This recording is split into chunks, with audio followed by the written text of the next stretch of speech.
Attention à la seconde vague de désindustrialisation.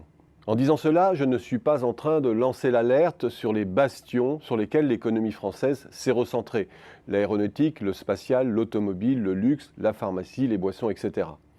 Et l'alerte peut sembler d'ailleurs incongrue alors même que la part de l'industrie est déjà parmi les plus faibles des pays de l'OCDE et que la France a très largement opéré son redéploiement vers les services. Or, c'est précisément sur ce point que j'aimerais attirer l'attention en croisant ce constat avec celui que fait Pierre Weltz concernant les nouvelles frontières de l'industrie, ce qu'il dénomme l'hyper-industrie, pour pointer le fait que le distinguo industrie-service est de moins en moins opérant, que non seulement d'un côté l'industrie incorpore de plus en plus de services et que de l'autre, les services s'industrialisent répliquant les process de l'industrie. Ils s'assemblent, s'externalisent, s'exportent, se diversifient, etc. Que nous entrons dans l'ère des produits systèmes portés par des écosystèmes productifs de plus en plus vastes, articulant des acteurs de plus en plus diversifiés. Nous pouvons, sur cette base, tirer un constat plutôt positif sur l'économie française. Si la France n'est plus une puissance industrielle, elle peut prétendre, pour le moins, être une puissance hyper-industrielle. L'érosion de notre base productive que suggère la focalisation sur l'industrie au sens étroit est infirmée lorsque l'on prend l'acception plus large de l'industrie que nous propose Pierre Weltz, étendue au secteur des utilities, de l'information et de la communication et à toute la sphère des services à l'industrie, l'ingénierie, la R&D, le conseil, la logistique, etc. L'emploi qu'elle mobilise et la valeur ajoutée qu'elle dégage sur ces écosystèmes de plus en plus intégrés est croissant.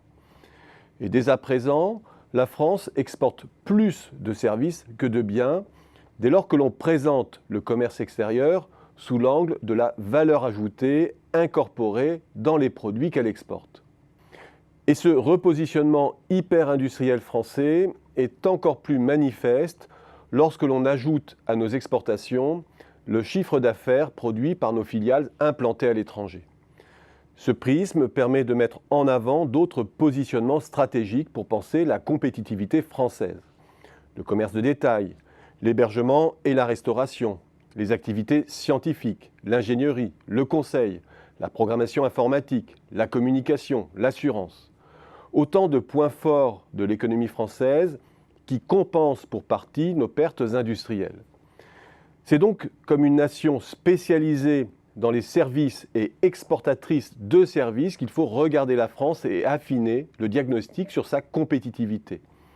À l'heure de l'industrialisation des services, sous l'effet du numérique, la France est-elle en mesure de maintenir son rang?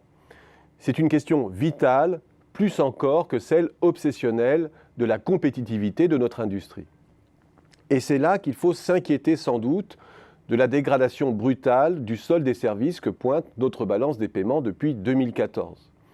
Elle ne relève pas seulement du passage à vide de notre solde touristique à la suite des attentats, mais touche beaucoup d'autres secteurs, les services aux entreprises, le transport, l'assurance notamment.